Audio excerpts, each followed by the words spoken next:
Freedom Acts and runaway slaves throughout Virginia. The church we're in, Bethlehem Baptist Church, was started by a runaway slave, Sam Taylor, in 1863. I'm sorry, 1863. I am the historian. Our community has had to struggle and fight for every little thing, be it big or small. Gum Springs didn't have proper sewer lines until 1955. Residents had to march with a coffin to the middle of Richmond Highway and Sherwood Hall Lane to get the traffic light there.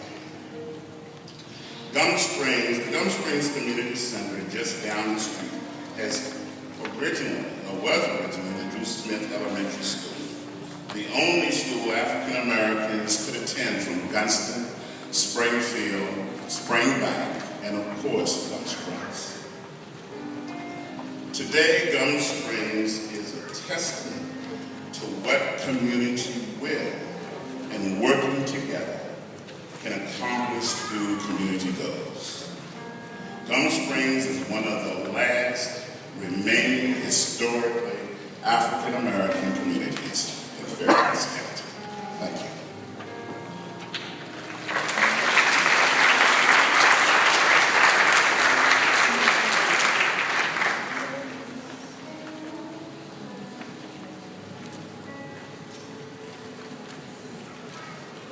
Good afternoon, boys. Good afternoon. In our congregations, we come together to learn and grow in faith. As we are inspired within the walls of our places of worship, we are sent out into this world, into our communities, to be about God's work of transforming the world as it is into the world as it should be, a place for justice and equality for all people.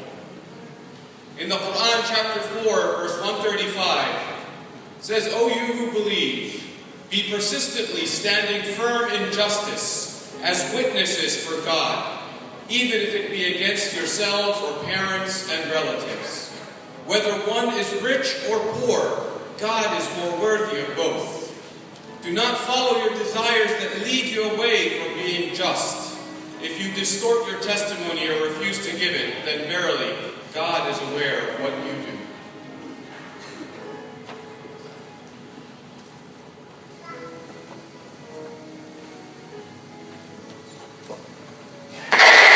We have also come to this hallowed spot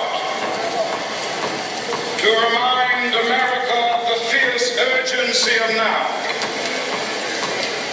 This is no time to engage in the luxury of cooling off or to take the tranquilizing drug of gradualism.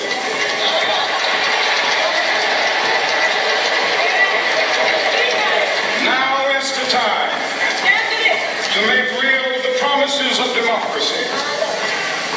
Now is the time to rise from the dark and desolate valley of segregation to the sunlit path of racial justice.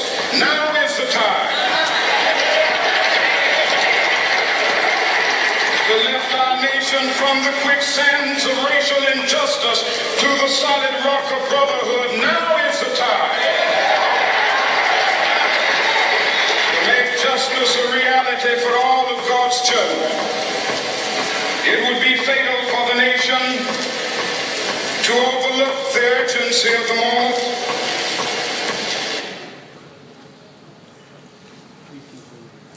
We follow in the footsteps of Reverend Dr. Martin Luther King Jr., whose voice rings true for us today.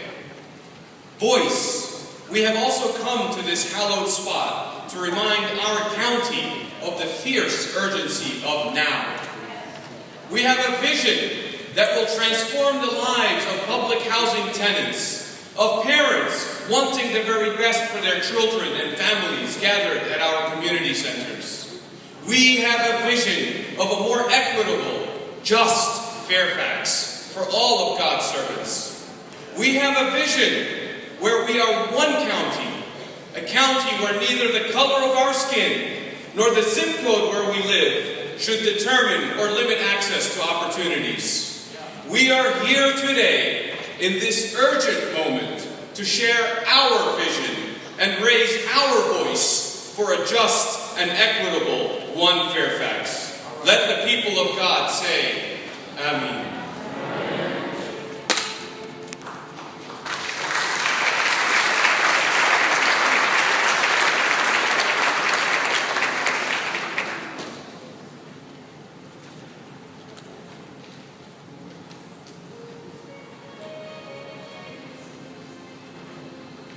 At this moment, we want to invite Eamon Name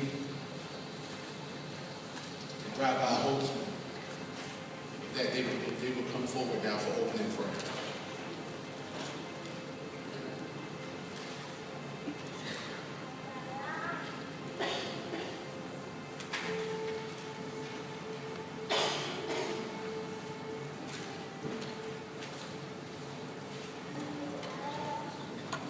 Let us bow our heads in prayer.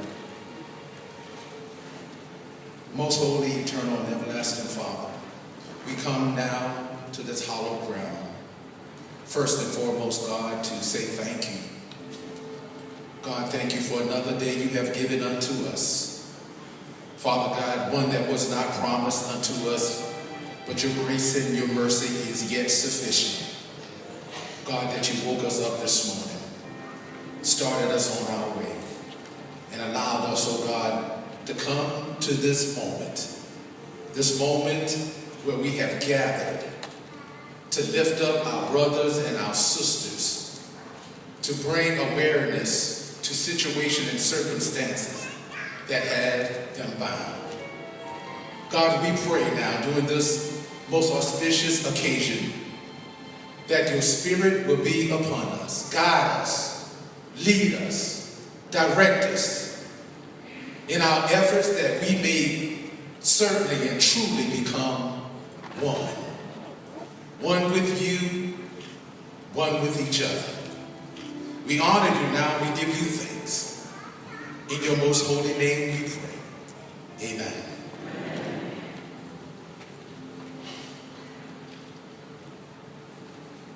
Bismillahirrahmanirrahim.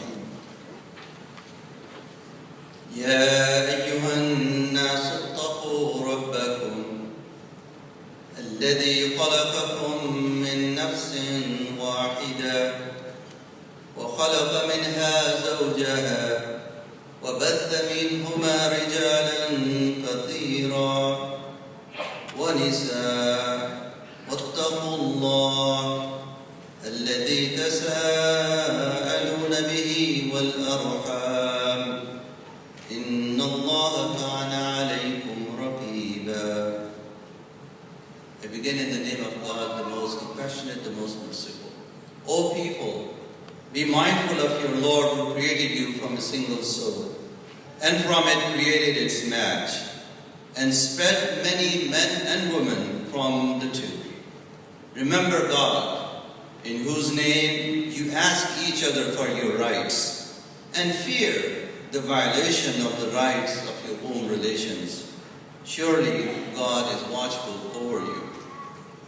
God Almighty also reminds us in the Quran, O mankind, we have created you from a single pair of a male and a female, and made you into nations and tribes, so that you may know each other, not that you may despise each other. Verily, the most honored of you in the sight of God is he who is the most righteous of you. And God has full knowledge and is well acquainted with all the things. We pray to God, the one, the Almighty Lord of the worlds, to strengthen the bond of one humanity within us, to see each other as brothers and sisters, to feel the pain and suffering of my brother or sister as my pain and my suffering. The Prophet, peace be upon him, once said, help your brother who is being oppressed, and help the one who is oppressing. We ask God Almighty to give us the courage to help our brothers and sisters who are facing economic, social, and political oppression. and to also empower us that we can stop and hold responsible the oppressors from committing the oppression, leading us to become one humanity and one Fairfax. Amen.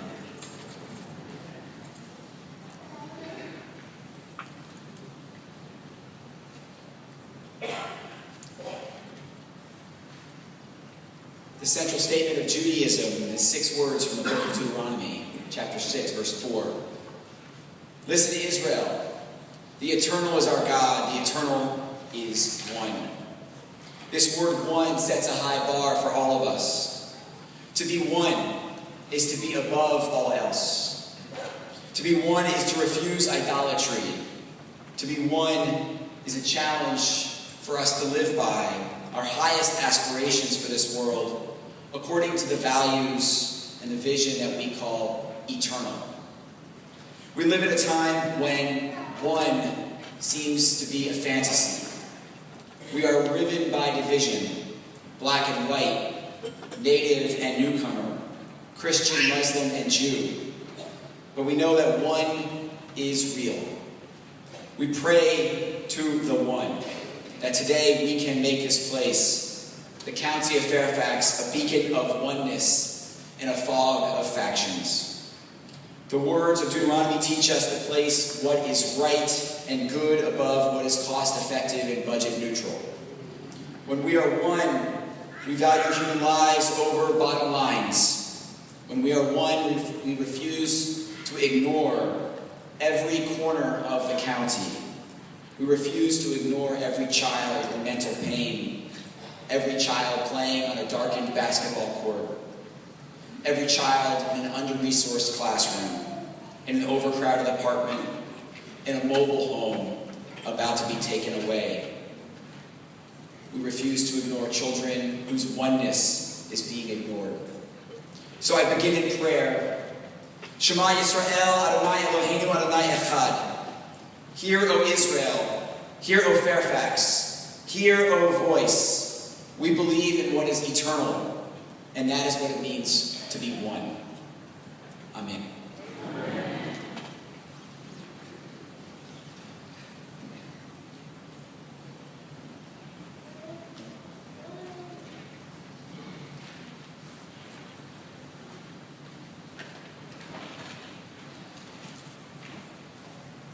Good afternoon, voice. Good afternoon. Can we do a little better than that? Good afternoon, voice. Good afternoon. My name is Reverend Darrell King, the assistant to the pastor for administration and ministry operations here at Bethlehem Baptist Church.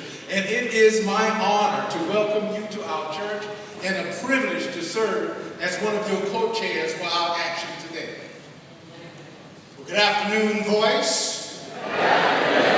Good, get practice at this, right? My name is Reverend Austin Almaguer. I serve as the lead pastor of Vienna Baptist Church and also as one of the co-chairs for Voice. It is my honor and privilege to join Reverend King on this platform today and serve as one of your co-chairs.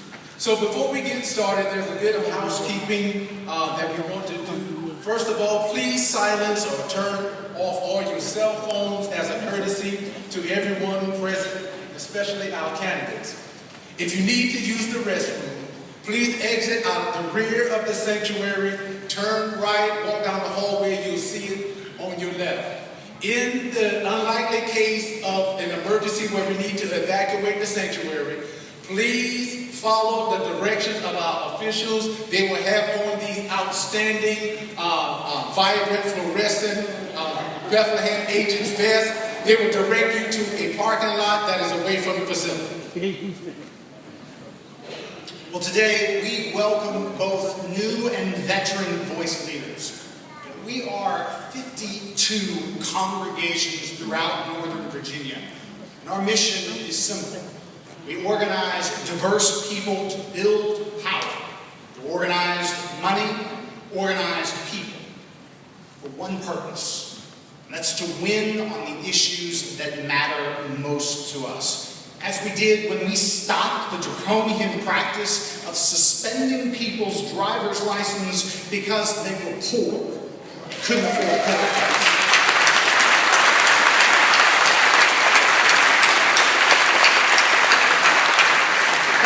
over 620,000 lives that have been changed.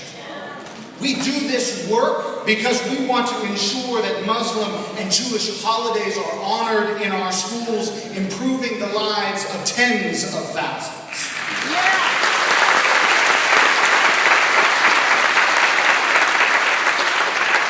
We do this work to create the political space across Northern Virginia and our state to ensure that there is an allocation of tens of millions of dollars for affordable housing, so if you work here, you can live here.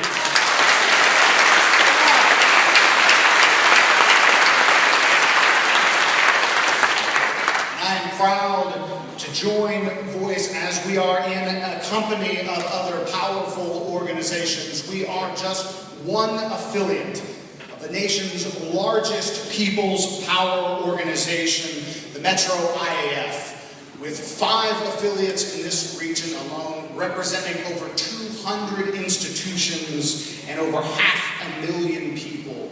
Today we are holding one action as a series across our regions to build collective power that we might act boldly and change lives.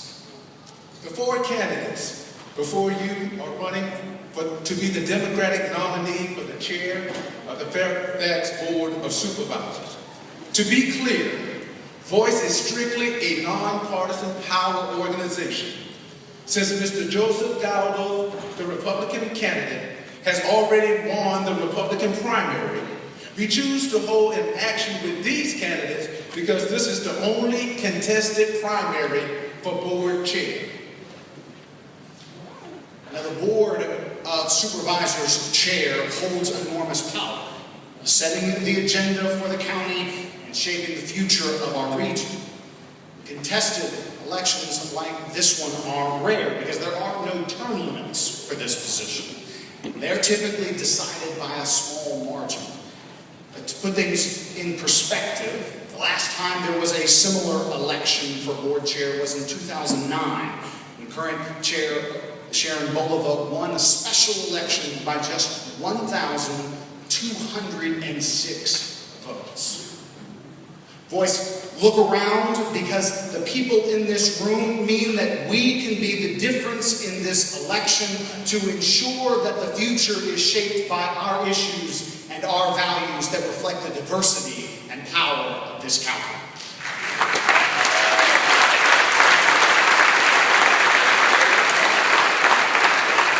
We have intentionally gathered here in the Gum Springs community, not only because of its rich African American history, but because it also reminds us of what is at stake if we do not take bold action together. Less than 2 years ago, the county launched its One Fairfax policy, commitment of the Fairfax County leadership to promote policies that result in all residents having an equitable opportunity to succeed. This is a beautiful and lofty policy that serves as a check, a promissory note, that all residents of Fairfax County, Black, white, Latino, Asian, Christian, Jew, Muslim, Unitarian, immigrant, every person is guaranteed a just and fair opportunity to succeed. But we have heard too many promises like this before. Am I right about it? Promises made to minority communities that the late Dr. Martin Luther King would say turned out to be a bad check.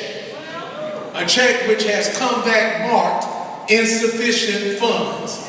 But we refuse to believe that there are insufficient funds in the great vaults of opportunity of this great nation.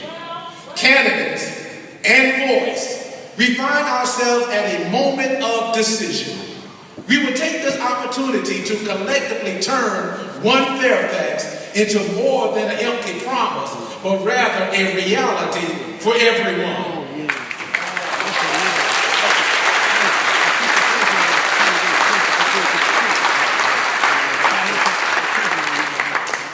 Today, Voice, we are here to say that we want to see a transformation of leadership in Fairfax County, not just a transition of leadership.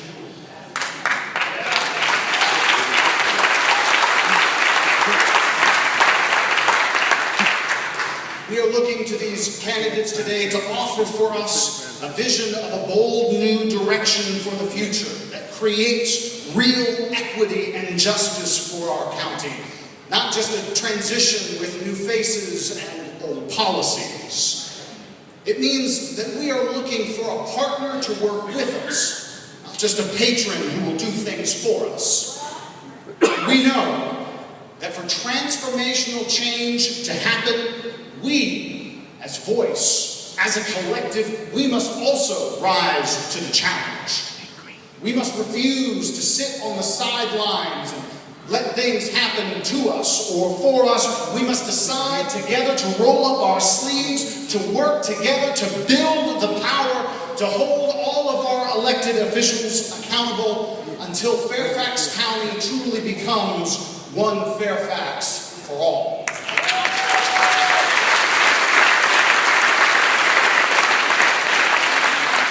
Voice holds actions like the one you're witnessing today in order to get concrete reactions.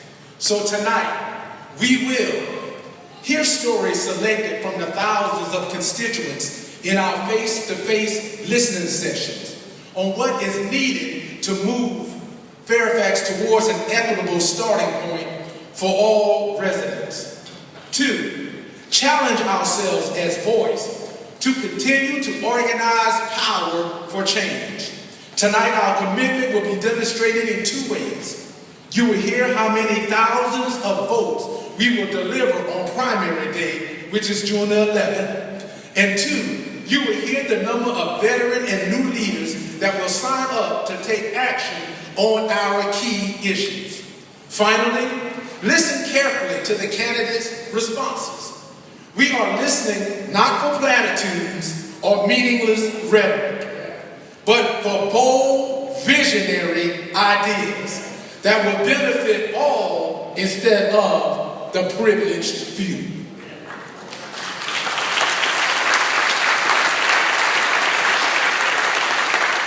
Join us now as we hear from voice leaders from across Fairfax County as they share the issues that tie us together and call us to take bold action.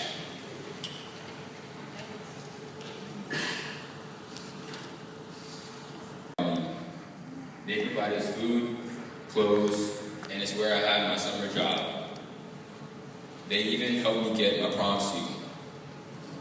They take the time to look out for me. We don't see that same kind of consideration for our community center. For example, the lights in the backcourt don't work, and they haven't worked for 3 years. There's no handicap ramp for people to enter, and don't even bring up the field in the back. It's a natural field that gets trimmed about once a year. The way I was raised was that you take care of the things that are important to you. We look to you to invest your precious time and our county money in us.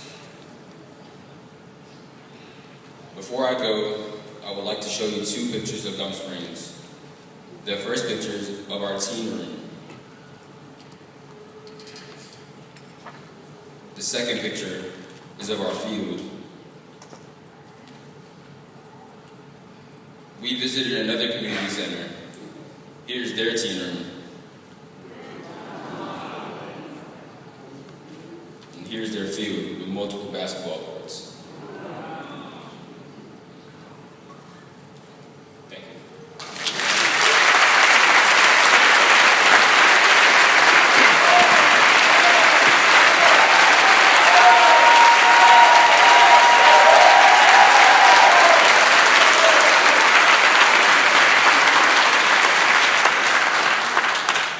Good afternoon.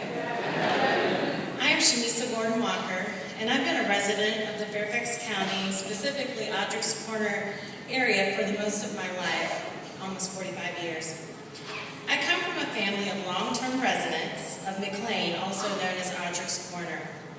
My grandfather the late Deacon Thomas Gordon was a very influential businessman who developed homes for primarily African American individuals in the Ardricks Corner area and lived there since the late 1920s, along with his mother and siblings, all developing their own homes on each parcel of land. My mother also grew up there, and upon marriage, moved into the house next door, next to my grandparents, and she still lives there today. She's one of the last 13 African American families still living there. My parents then raised my sisters and I, and we attended the Langley High School. I have to be really transparent with you in telling you that it's tough being in a class, a graduating class of 2 African American out of 5. I'm equally challenged that in the notion that several years ago, after a rezoning effort occurred, that the taxes that my mother has had to incur to maintain her property have been an incredible strain on our family. We grow weary, often wondering, how will she be able to live out the rest of her life in her home if the affordability of the taxes is not addressed? She's now 68. Where do people like her go? So this brings to bear the notion of affordable housing in the Fairfax County area. Many will say that the median income is about $125,000. So I have to ask you, however, how many of our teachers make that amount? So I have to ask you, who is it affordable to? I know upon my children graduating from college that they have a very slight disadvantage and may not be able to live in this area. It's disappointing considering that the legacy of 5 generations and their great-grandfather will fade due to what some define as affordable. So candidates, I respectfully ask you, who do you think that Fairfax County is for? Thank you for hearing my story, and I hope that you will consider these things as you think about taking office.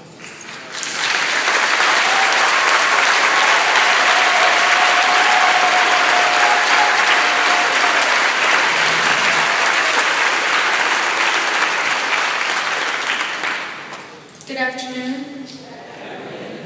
My name is Valeria. I was born and raised in the Route 1 area. I've lived in the Audubon mobile home community for 12 years now.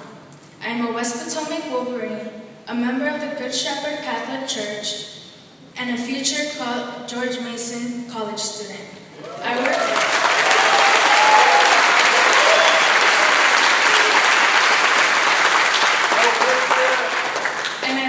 part-time job at Five Guys.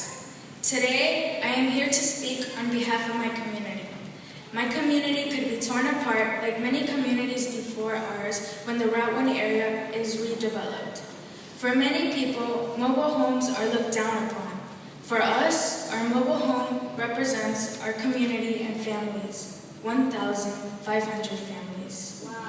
It represents the memories of our journey here in Virginia, memories of our family coming along together every Christmas for a Posada celebration where we reenact the story of Mary and Joseph's journey to Bethlehem. Memories of organizing a playground where we could play. Our homes may not be glamorous on the outside, but the warmth and love they provide to us is unmatched. Please stand if you are worried that, like me, you might be forced to move because you can no longer afford to live here. Please stand if you will join us in making sure our communities stay intact. We are looking for the next chair to commit to standing with us. Thank you.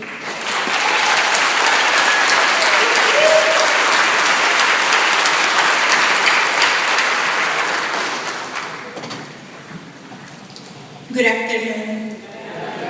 My name is Daisy Zelaya, and I'm a member of Good Shepherd Catholic Church. En el año 2001, el gobierno de los Estados Unidos me dio un permiso para estar y vivir en este país, porque mi país sufrió 2 grandes terremotos. Miles de personas murieron y cientos de miles de personas perdieron sus hogares.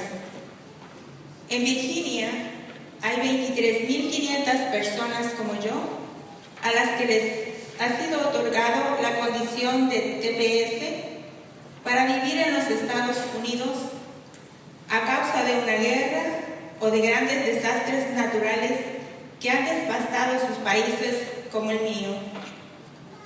He vivido en el condado de Fairfax durante 19 años y se ha convertido en mi hogar. He podido vivir el sueño americano. Tengo una bonita familia, trabajo a tiempo completo como niñera. Mi esposo es dueño de un pequeño negocio de remolques y en el 2016 compramos nuestra casa aquí en Fairfax.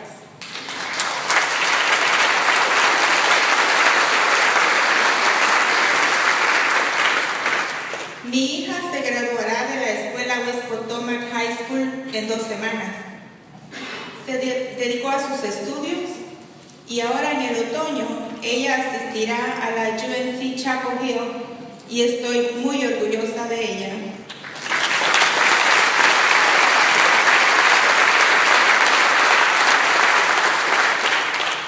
Pero casi pierdo el sueño americano en enero de este año. El gobierno de los Estados Unidos está amenazando revocar el TPS. Si el TPS termina, perderé la vida que he trabajado duro para construir en los últimos 19 años.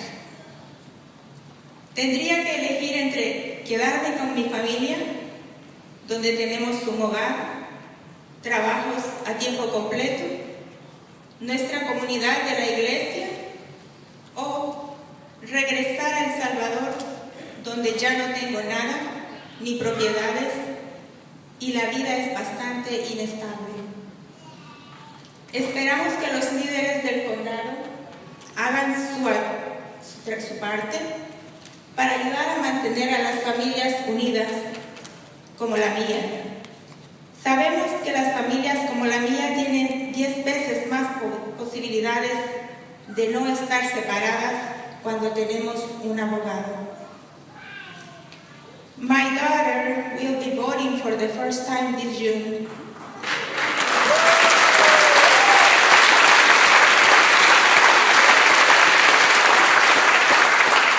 And she's excited to hold candidates accountable to our communities.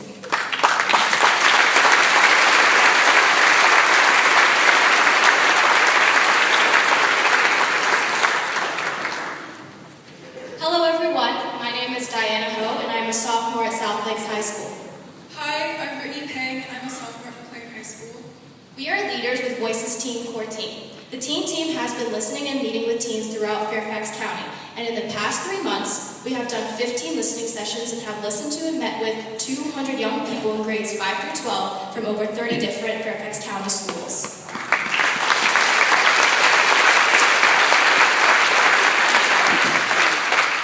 Here are a couple of examples of the stories that we've been hearing.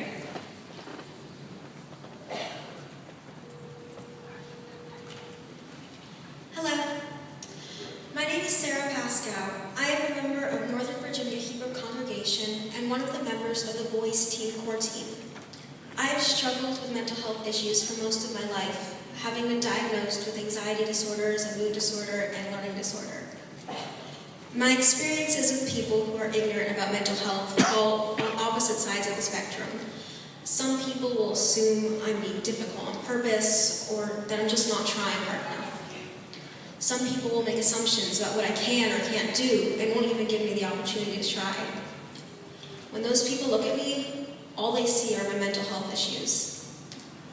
Still, there are other people who pretend that they can't see me at all. Like the time my anxiety caused me to shut down at school, and I sat under my desk for 45 minutes without anyone trying to help me. Wow. In those situations, I feel completely invisible. Whether I'm having a good anxiety day or a bad anxiety day, I am still a human being, and I just want to be seen as a whole person and to be treated with respect. And I don't mind educating people on things they don't know. All you have to do is ask.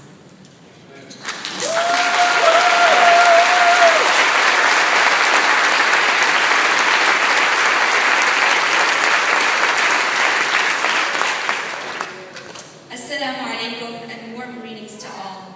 My name is Khaira Bakarja, a rising high school junior representing Dar al-Hijran Mass DC. It was last August when my whole life changed. I transferred from a private Islamic school to a public school. I still remember my first day of school very vividly. I was so scared that I had to make my mom take me to the bus stop, and I couldn't stop crying, just like I did on my first day of kindergarten.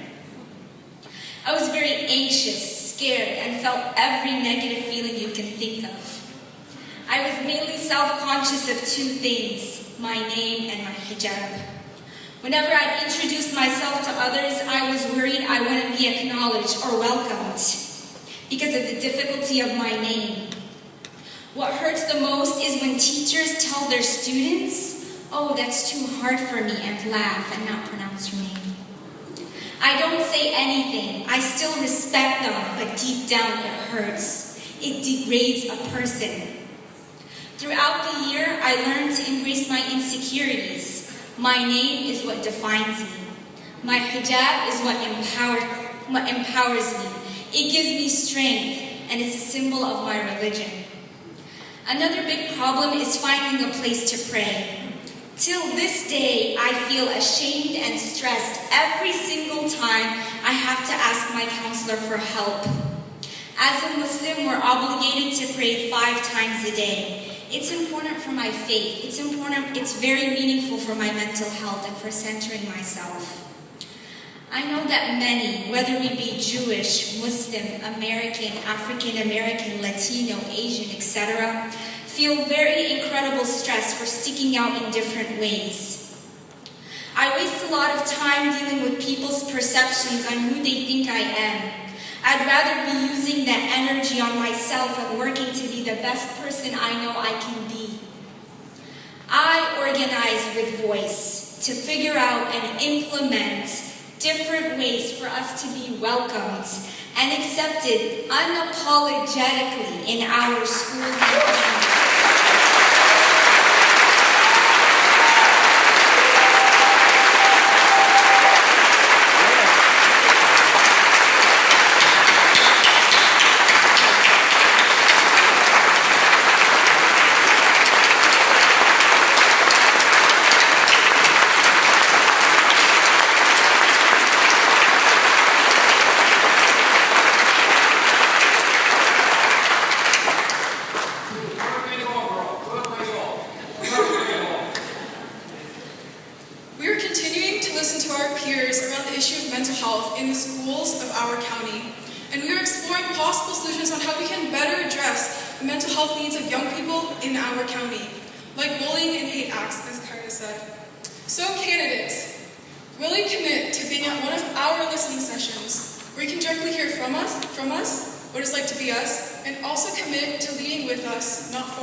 Candidates, I know it was a bit quick, but I think the young ladies are deserving of an answer to their question. So if you can come up once again. What was the question? Ask the question again. Will you commit to being at one of our listening sessions where you can directly hear from us what it's like to be us, and also commit to leading with us, not for us, on the issue of mental health in our county? Yes. Thank you.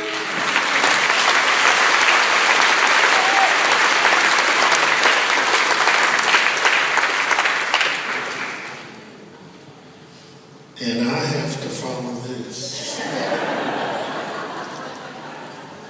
My reflections today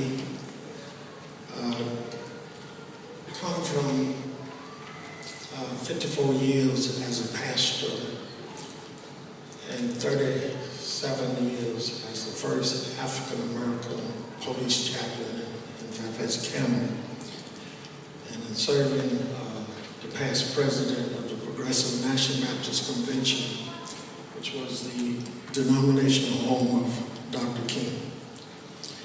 Dr. Martin Luther King Jr. on April 4th, 1967, in New York's Riverside Church delivered these immortal words in a speech beyond Vietnam, and I quote, "I must be true to my conviction that I share with all men the calling to be a son of the living God. Beyond the calling of race or nation or creed is the vocation of sonship and brotherhood, because I believe the Father is deeply concerned, especially for his suffering and helpless and outcast children.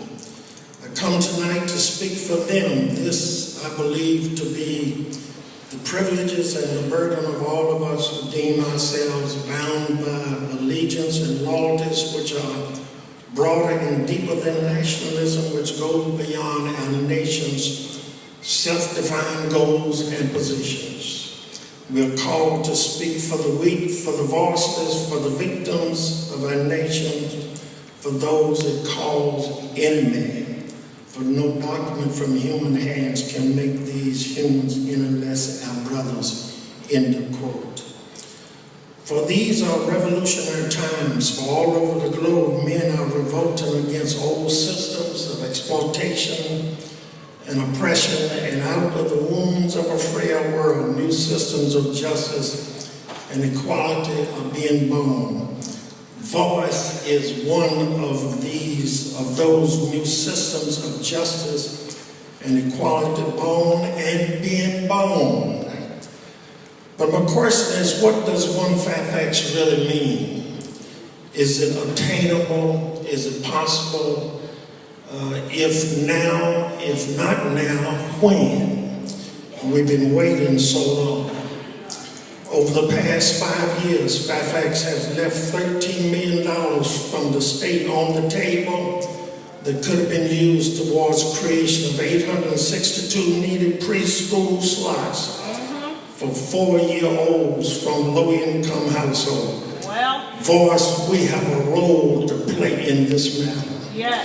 Today we will pledge to get out to vote and sign up to act, and we will vote. We'll vote people in and we'll vote people out. Dr. King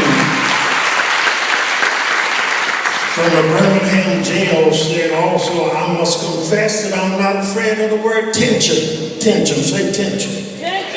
Just as Socrates felt that it was necessary to create a tension in the mind so the individuals could rise from the bondage of myths and half-truths to the unfettered realms of creative analysis and objective appraisal to create the kind of tension in society that will help men rise from the dark depths of prejudice and racism to the majestic heights of understanding and brotherhood.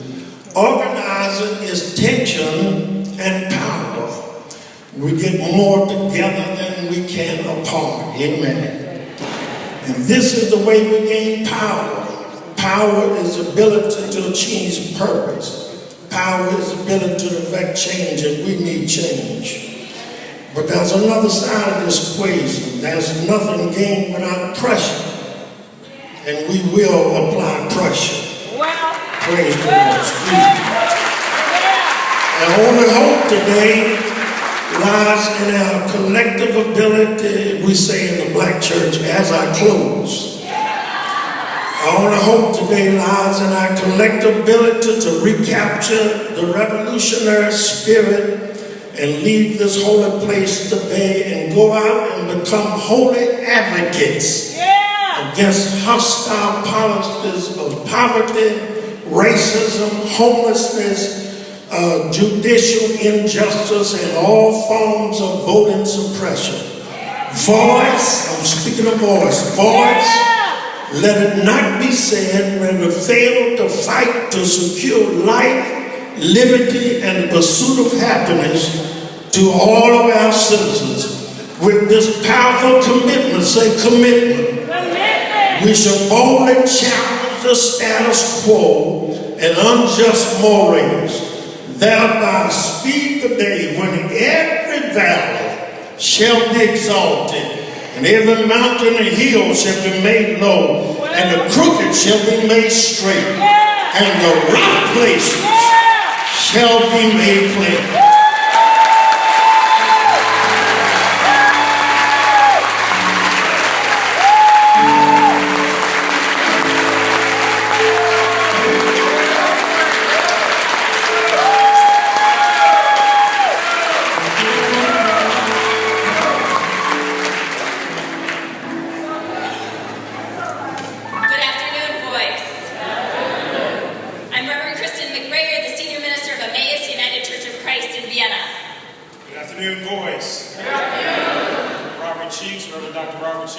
Servant at Bethlehem Baptist Church, McKay, Virginia. This is Voices Response, our roll call. At this particular time, we're going to start the roll call, which is something we do at every action.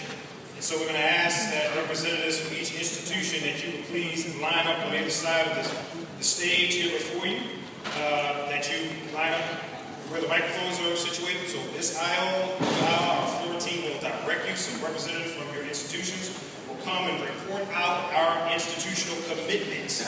So we think that it's important to hold ourselves accountable to one another before we ask politicians to do so. So as you're gathering, we ask that you report out two things. Number one, your turnout today. And number two, how many votes will each of our institutions commit to turn out on June 11th, the primary day? So our collective goal is 3,000. Why? Because this is most likely the difference between the winner or loser of this election. So you'll go ahead and tell us your institution and your turnout for today. I'm Stephen Pick from Northern Virginia Hebrew Congregation in Reston. We pledged 50, we had 45, and we commit to bringing 100 people to turn out the vote. And I'm sorry, could you please hold the applause for time's sake until the very end so we can move quickly through turnout and hear from our candidate. I'm William Logan with Bethlehem Baptist Church of McKay, Virginia, and we committed 40 people. Today we have 30, and we pledge to turn out 40 people on June 11th. My name is John Davis. I'm here with Rising Hope Mission Church. We committed to 10. We brought 15. We're committing to 75, and I expect to do 150% there as well. I'm Connie Giovanni with Flores United Methodist Church in Herndon.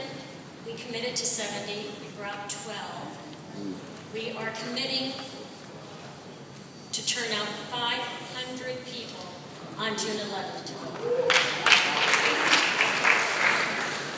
I'm Alex Phillip with Good Shepherd Catholic Church, and we have committed to 100 people for today, and I'm proud to say that everybody showed up. Please, boys, let's move quickly through these and hold your applause, and we'll celebrate at the end. Assalamu alaikum. My name. I'm sorry. Hold on one second. Election day. Your 200 minimum. 200 minimum for get out the vote. Thank you. Assalamu alaikum. My name is Wasim Al-Tabi. I'm representing Dar al-Hijra and Mass DC.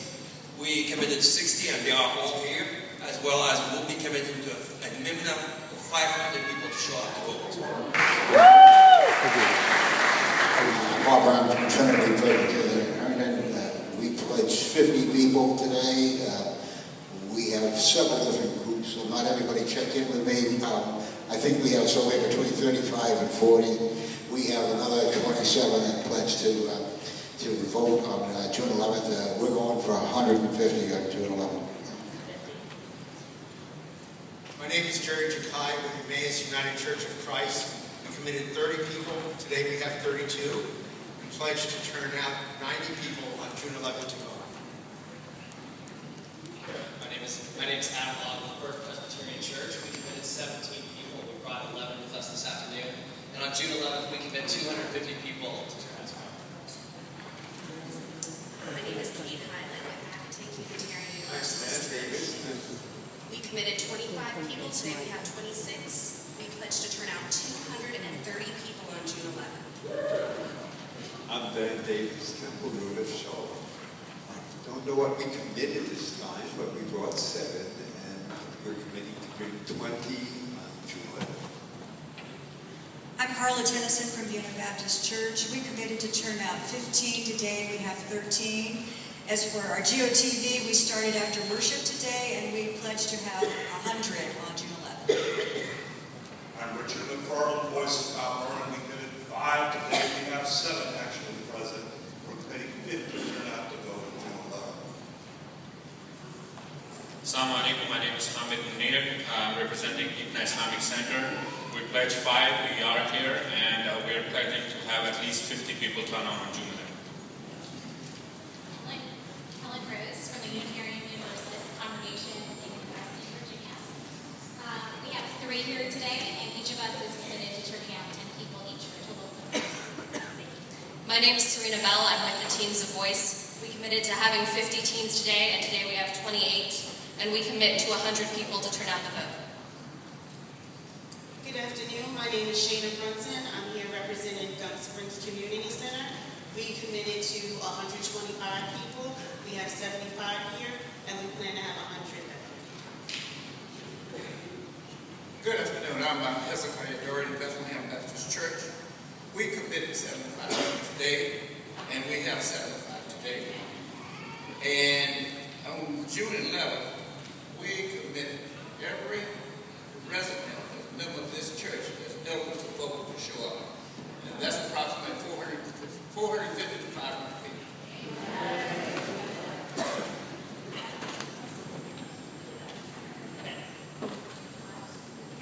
Now you can share your applause celebration.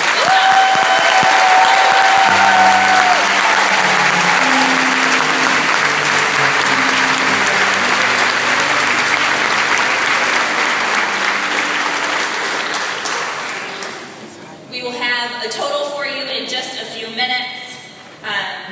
As those are tallied, please make sure that the green commitment cards that you received in your program, that you fill them out and that they get turned into the floor team. And if you wave them in the air, somebody will come and get them from you. Now I turn the floor over to Rabbi Holtzman, who will welcome our honored guests today. And again, please hold your applause. Voice, the work that you do, turning people out to these actions and on election day gets results. The result is that our agenda, the issues that we hear in all of those hundreds and thousands of listening sessions are heeded and considered and become action. To demonstrate that, we call an action up our agenda, and elected officials want to hear what we have to say. So I am here to welcome the following elected officials and candidates, in addition to the 4 wonderful candidates we have here that we will hear from later for the chair position of the Fairfax County Board of Supervisors. We also have these candidates and elected officials here, and I ask you to hold your applause. We welcome Delegate Dan Helmer, candidate Erica Yalowitz, Senator Janet Howell, Delegate Mark Keene, Delegate Paul Krizik, Delegate Vivian Watts, Delegate Mark Sickles, Senator Scott Cerebell, and a representative from the campaign of Edith Kelleher. Let's give them a round of applause for being here.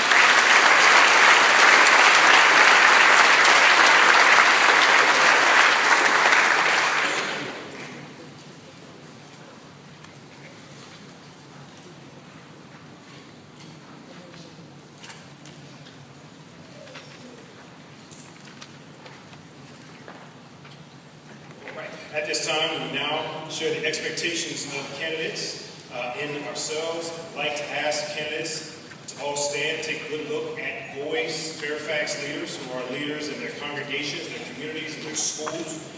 We are here to be your partner in building a true one Fairfax. Would you stand, take a look around the room?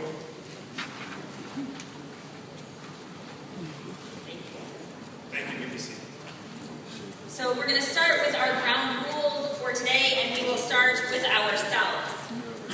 Voice, one of these candidates will be the next chair of the Board of Supervisors. We look forward to building a strong mutual relationship with him or her. This demands respect. We will ask that you listen carefully to each of their responses without yelling or cheering or booing. We are here to listen to all of the candidates.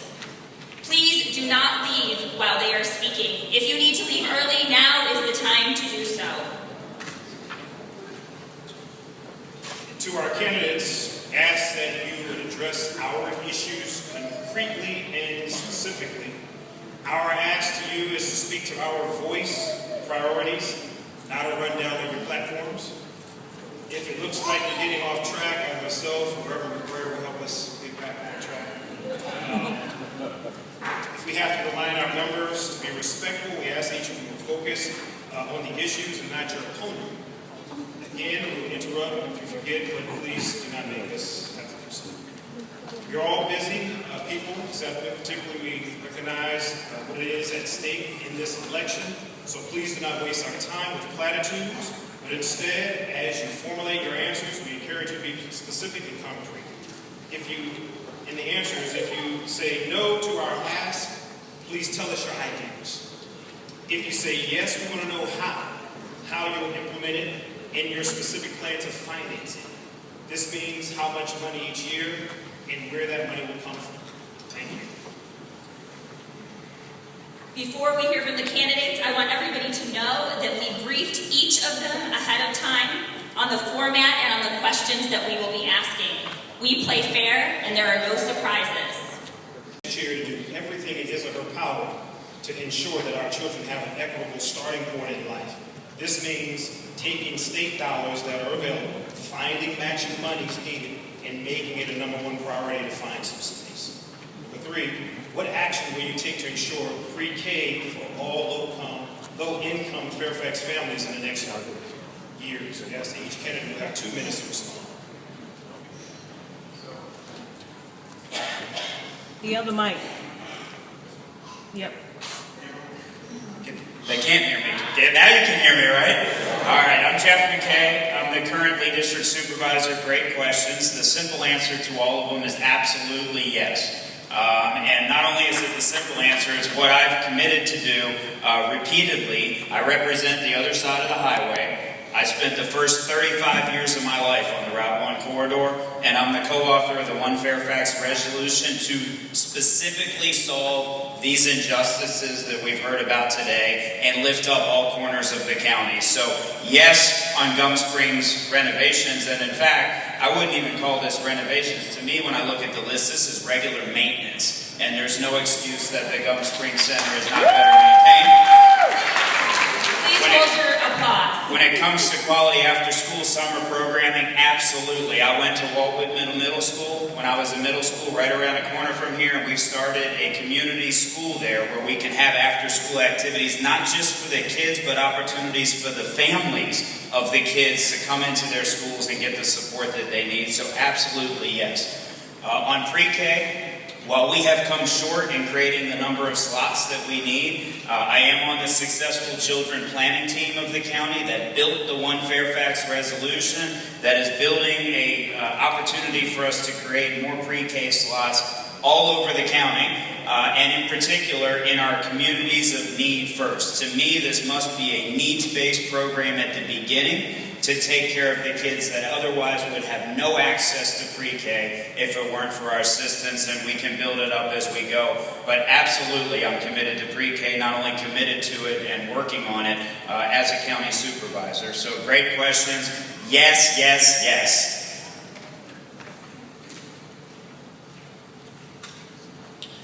Good afternoon.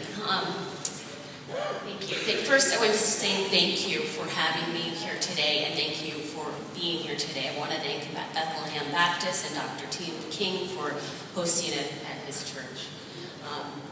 So I want to say yes to all 3 of those things as well. Yes. I started running for this seat because I want us all to have a seat at the table. I want diversity matters, and I want diverse people to be on the board and to raise our voices on our issues. In respect to the Gum Spring renovations, I serve on the McKay Community Center governing board. It's elected position, It's a special tax district within Fairfax County. And I see, seeing the Gum Springs Center versus what we have at our teen center, I see the stark differences. Now, that center is funded, asked about funding, that center is funded by a special tax of McLean's community and residents. I don't propose that for Gum Springs because that would not be one Fairfax, that would not be equity. We need to fund this out of our general fund and commit to those renovations at the community center. In terms of our schools, I have always, since I volunteered as a high school student at our Head Start program, my local Head Start program, I've been committed to early childhood education. I went to Senegal and helped start with teachers there an early childhood education program for those students. And so I fully support expanding pre-K slots. This is an issue that we need to make sure we're not leaving those funds on the table. Again, an issue very near and dear to my heart because of the equity issue. And then the third one is just the quality of school, and I say yes, we should be funding that. Thank you. Good afternoon, my name is Tim Chapman. How many backboards in Great Falls have been broken for 3 years in McLean? I doubt many. So of course we'll fund this. We'll fund it out of the general fund. The burden shouldn't be passed on down the line to the Gum Springs community. It should be fixed. With regard to pre-K, I also believe that should be. How do we leave $13 million on the table? How is that decision made that we do that? We've got a county board of supervisors that wanders into ponderous decisions about what we shouldn't do as opposed to what we can do. So of course that we will fund that out of the general fund, as well as after-school programs. Thank you.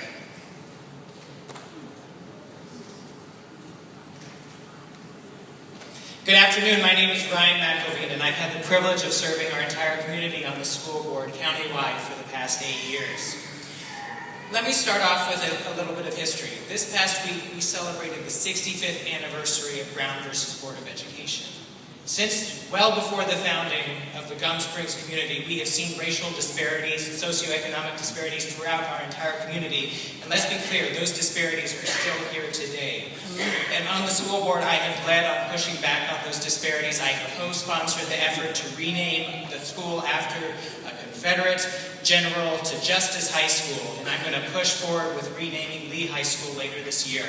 On the issues at hand, pre-K, this is the manifestation of years of racial and economic disparities in our community. We have 800 students currently on the wait list for those programs.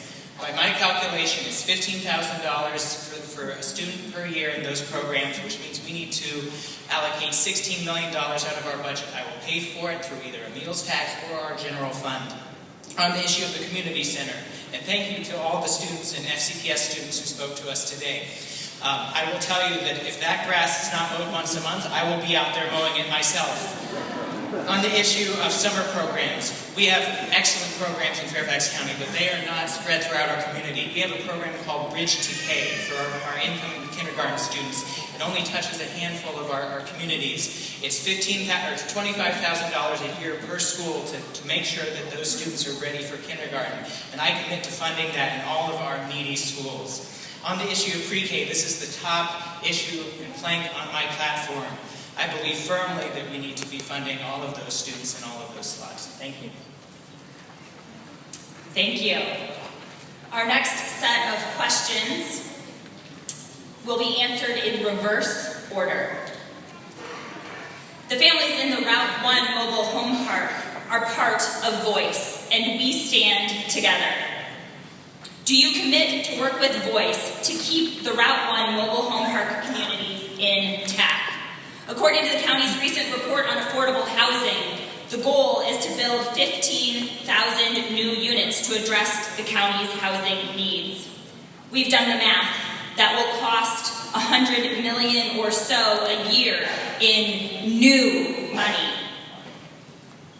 Voice applauds the county's proposal to increase new funds to the $28 million in 2020 for affordable housing. This is a critical start, but Voice believes that Fairfax must raise its affordable housing funds to at least $60 million over the next 4 years, and then to $120 million in the next 10.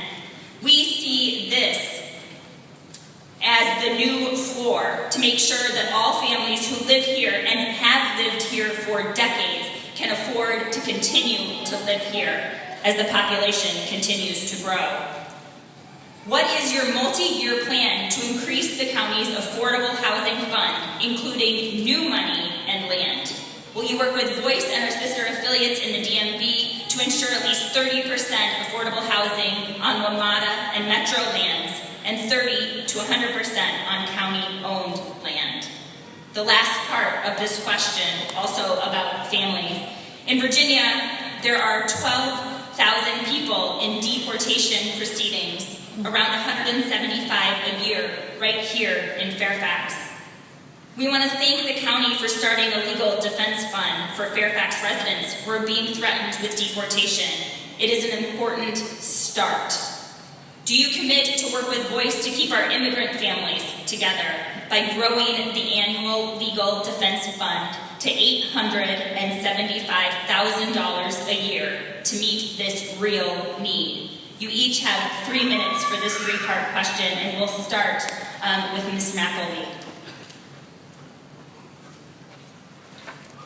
So firstly, on the issue of the mobile home park, I absolutely commit to maintaining that community, and I commit to meeting with that community as soon as I take office. On the issue of affordable housing, the commitment to $60 million and $120 million over the stated number of years, I absolutely commit to that. In terms of funding, we have to commit through our general fund to that effort, and I pledge to allocate 2 cents on the real estate tax so that we meet that funding need. We need affordable housing throughout our community, not just in pockets. I come from McLean, where we can certainly do more to pull our weight on affordable housing. In terms of the issue of land, I believe that in Fairfax County, it should not be up to the developers alone to deal with affordable housing. Frankly, it needs to be part of those conversations, but we aren't making enough progress there. We need to commit to putting affordable housing not only on WMATA land, but also on county land. And I ask of all the congregations here to look into putting affordable housing on your properties, and I urge you to consider that as we look to the future. Frankly, having served on the school board for the past 8 years, we could do more to put affordable housing on our school property as well, so that our teachers are not commuting for miles, and by the time they get to the classroom, they are not worn out. So those are certainly efforts that I commit to. In terms of deportation proceedings, this is a massive effort, a massive issue in our county, and it's something we have to confront at the board level, making sure that all of our community members, no matter where they're from, no matter their documentation, that they are treated equally. We cannot be detaining folks for charges of loitering or things like that, which frankly there is a long history in America of putting people away for minor infractions, and they are just as equal in our community as everyone else. I do pledge to put $875,000 towards the fund for undocumented immigrants. And I will tell you, one of the complaints about this fund that we are hearing is that we don't have a similar fund for our socioeconomically disadvantaged residents in Fairfax County. And as part of this effort, I pledge to create that as well. Again, the funding coming from our general fund because it is a priority for us in Fairfax County.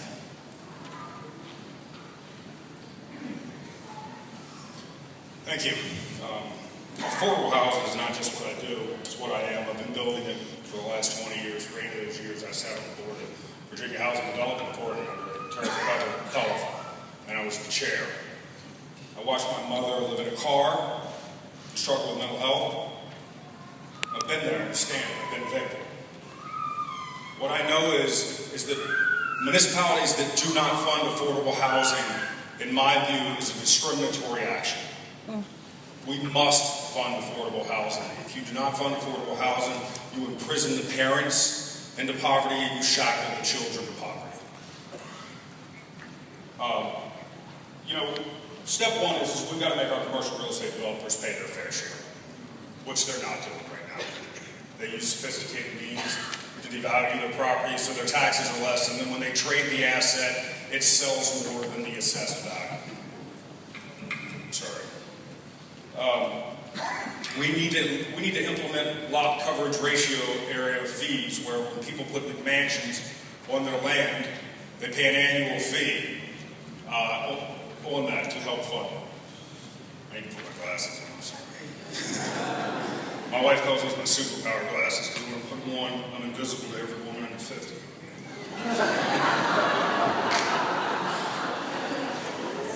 We need to marry a county tax credit with the state tax credits and the federal tax credits. This is the most critical issue that we have right now in our country. 2/3 of renters right now across the country spend more than 50% of their home, 50% of their income on their rent. Over 11 million people, that's more than Chicago and New York combined. This is, and we're not really doing anything about it. In an election year, the Fairfax County Board of Supervisors got together and thought $5 million was the answer. In an election year, that's when they're supposed to give you the best they got. And one person for affordable housing in this county. Sorry, I got passionate. I forgot the rest of the question. I'm sorry. Yeah, with regard to deportation and immigrants, we have to stop working with ICE. Fairfax County has a target program that encourages neighbors to turn in neighbors when they have Maryland tags. Think about that for a second. You couldn't get a driver's license in Virginia, so you go to Maryland to get a driver's license to register a car so that you can feed your family. And our county is encouraging people to turn them in. It's disgusting. It needs to stop. We can do better. I believe we can do better. Thank you.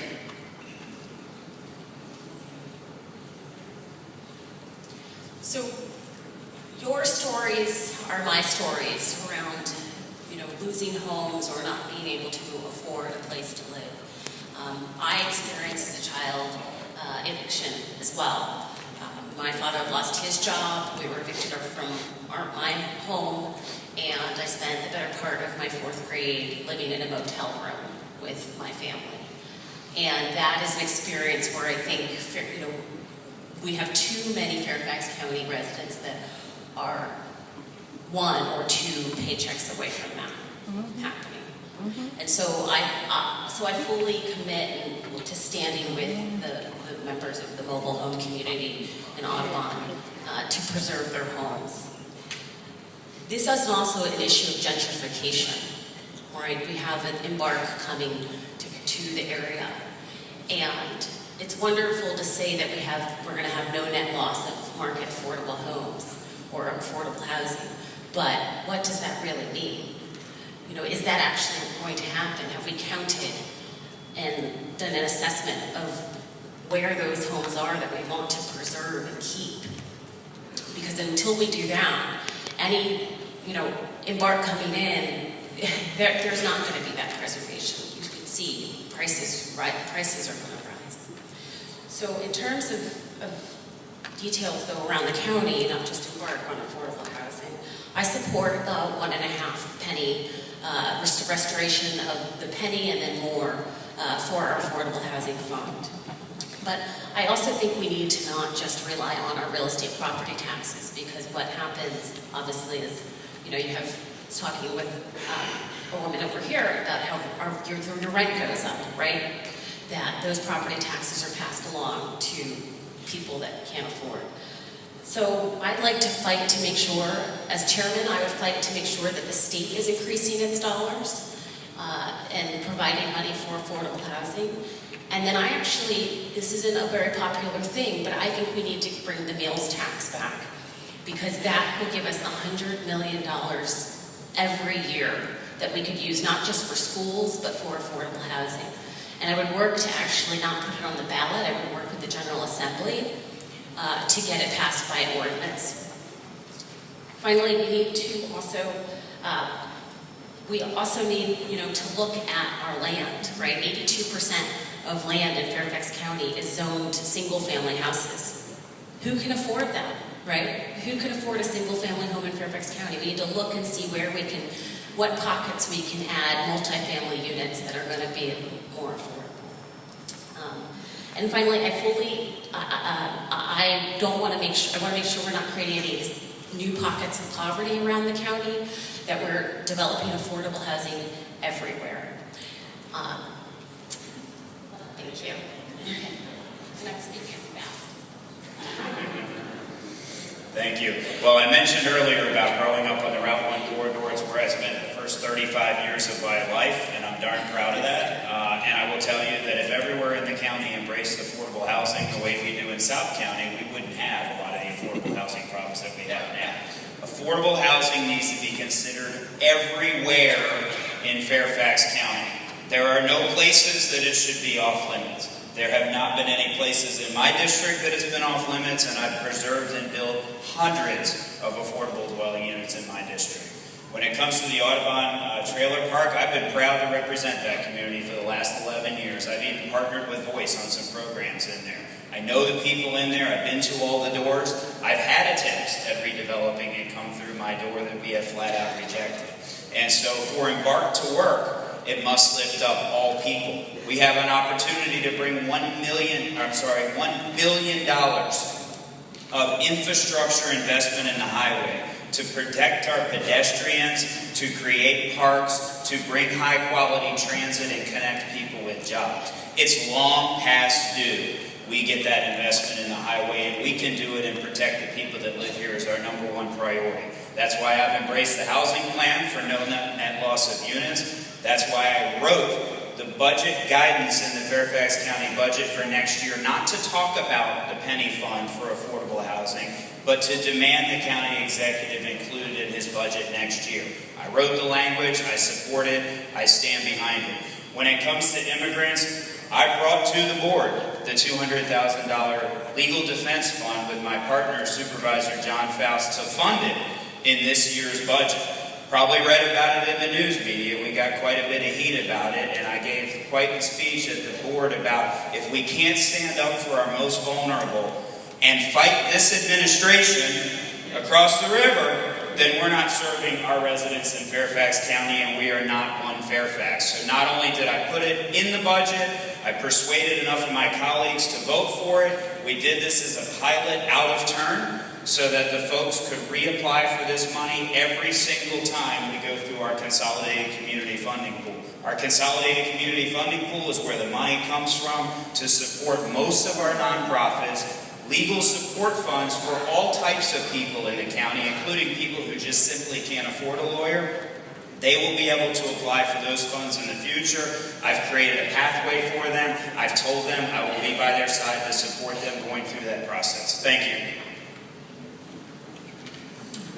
Just for clarity's sake, and to be clear on our ask, Mr. Chapman, Mr. McKay, and Ms. Plerhoples, do you commit to find the funds in the county budget to fund after-school programs and not leave the money on the table?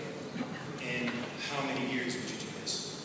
45 seconds to ask that. I asked you 3 because we can leave answer the question. So if you think you can answer that for us. 45 seconds. So we'll do the case since you just finished. You go first.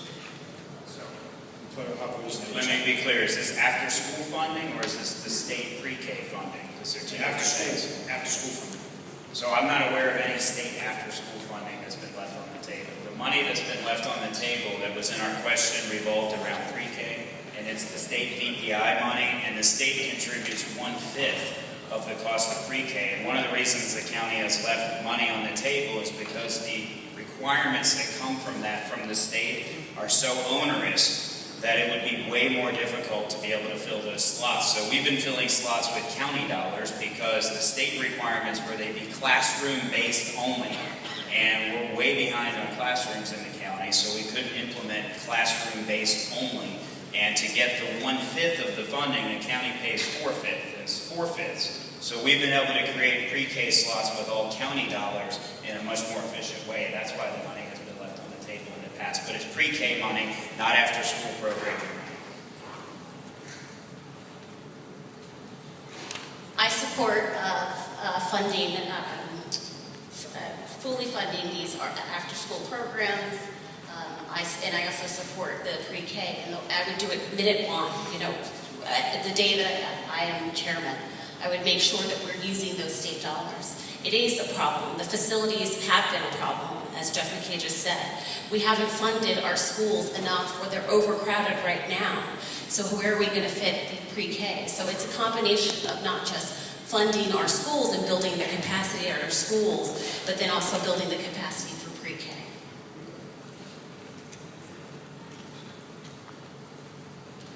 With all due respect, you left $13 million on the table because it was difficult. We have to move past positions like that. We have to fully fund this, and I'll commit to fully fund it. Thank you. So we want to be very clear on our specific asks. Will you work with Voice to increase money to $60 million in 4 years for affordable housing and $100 million in 10 years for affordable housing? You have 45 seconds each, and Mr. McElveen has answered this directly and concretely with a yes already, so we leave it to the other three of you for 45 seconds each. Go ahead. Yes. And again, the way we get there, I think, is through, well, one, yes, because we have often been asked to settle for less in this county than others. Arlington's done it, Alexandra's done it, they each have committed $90 million and $70 million each year to affordable housing. We shouldn't be settling for less in Fairfax County. We should have that $100 million for affordable housing. And again, the way that I think we get to it is through the meals tax and through fighting and working with the state to bring more dollars to Fairfax County. I'm sorry, just to be clear, we're asking about county money specifically. Go ahead. Yes, as I mentioned, I have supported the Housing Resources Plan. I've supported the $60 million over the next 4 years. I absolutely support that. With regards to 120 over the next 10 years, I hope we're spending far more than that over the next 10 years in combined sources. I do think that looking 10 years out at this point is a little bit difficult to commit to the $100 million for the next 12 years. I think we need to be way above that. And as chairman, not only will we get to $60 million, we will exceed that in the first 5 years. And we will do it in building partnerships with all the people that have been mentioned before as well.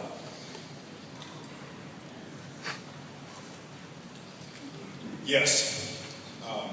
Construction prices are raising at about 18% a year right now. We're going to need more than $60 million, and candidly, we probably will need more than 120. But for the specificity of the question, the answer is yes, we're going to do that. And there are a myriad of ways that we can do that with county money, but we're also going to need to partnership with the Federal Home Loan Bank and HUD and VHDA and all these different organizations, because we need to have passionate drive behind the affordable housing crisis that's in Fairfax County. No, so we believe in Voice that we have to have county money from our general fund to meet these needs. The other money will bring us above and beyond, but we have to have $60 million in new county money. With a yes or no, will you commit to those goals of 4 years? Working with Voice, we will partner with you to help give you the power to get there. But will you partner with us to reach $60 million in 4 years and $100 million in 10 years? Yes. Thank you. You should say yes or else. Thank you. Consensus. Ms. Plerhoples, will you take 45 seconds to address the $875,000 in the defense fund? You missed that question in our request for answers. Yes. Sorry, I didn't answer that before. Yes, that I would commit to raising those funds for the defense fund. I've also signed the Fairfax for All pledge, which commits to ending our cooperation with ICE in the county.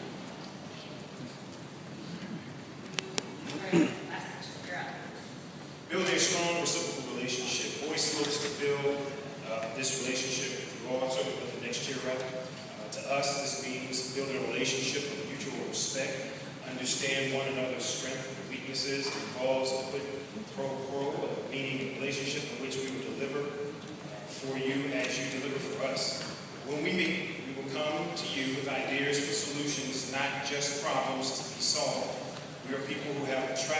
build a relational power to get things done. So we look to work with the next chair to multiply our impact together.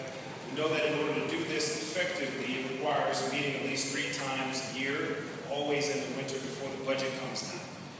So final question, what would it mean to you to build a strong relationship with Voice? Each of you have like 8.5 minutes. Sure. So first, I hope I have a relationship with Voice already.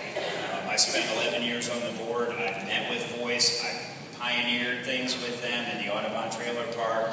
When we had problems with the management at Lafayette Apartments, the old Groveton Gardens, I stepped in, held management accountable, got the units fixed, got the repairs that were necessary. And so not only do I commit to have a relationship, I think it would be a mistake to commit to meet 3 times, because when you ask to meet with me, you will meet with me. It doesn't matter how many times you need to ask to do that. That's what you should expect of every public servant who represents you, to have the door open to meet with you whenever you need to meet on any subject that is of particular concern to you. And I will repeat too, thank goodness for groups like Voice that have brought congregations together and people together to fight for justice, because as was said many times before, together your voice is much stronger and we can work together much more effectively. And so yes, 3 times, 10 times, however many times it takes to get the issues that you need to get addressed. That's my commitment, should be any public servant's commitment.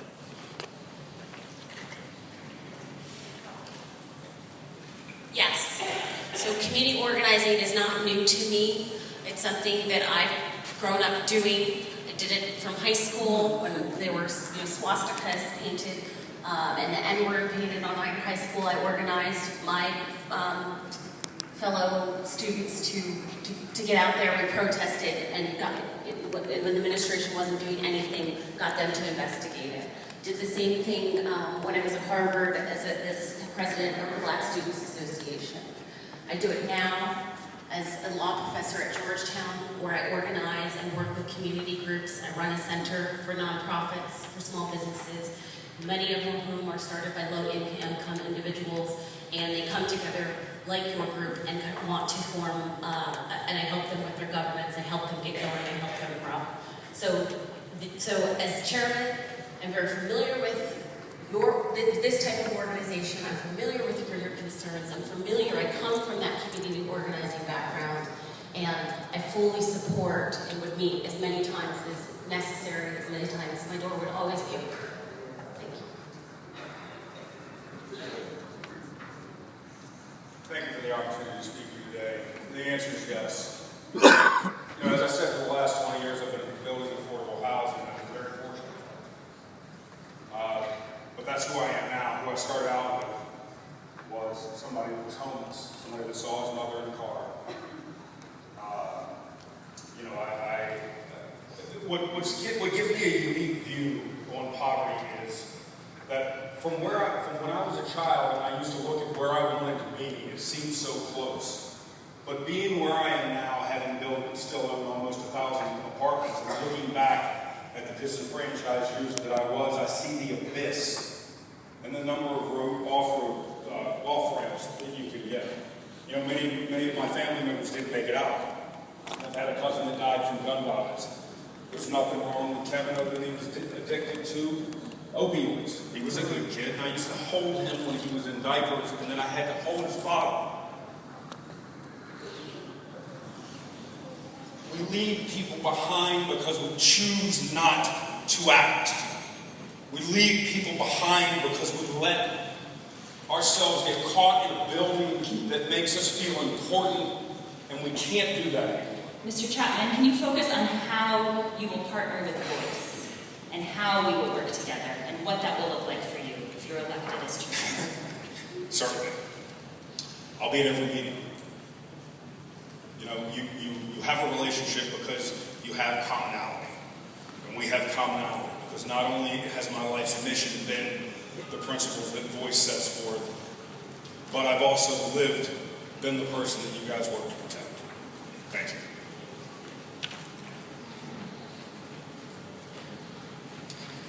Thank you.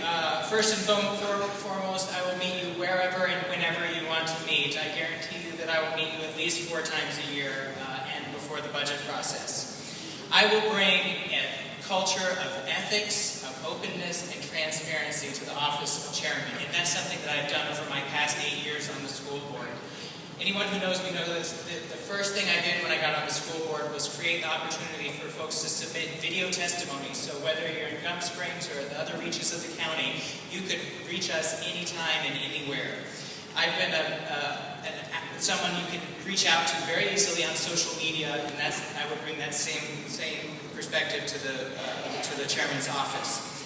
Throughout my career, I've been passionate about issues that are important to the voice community, whether it was working with the Living Wage campaign when I was a student at the University of Virginia, which has been successful after a decade's worth of work, or it's been fighting for internationalization at our state universities or locally, so that all of our students, no matter where they come from, what their perspective is, it's represented in the curriculum and their languages are represented in the curriculum. And on the calendar issue, we are going to fix that this year, and not only are we going to bring the holidays you mentioned, we're also going to bring Lunar New Year.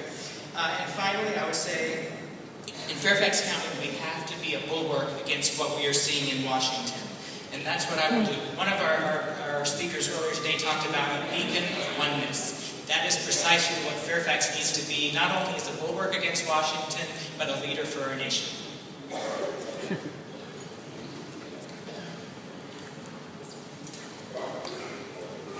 Voice, these are your Democratic candidates for chairman.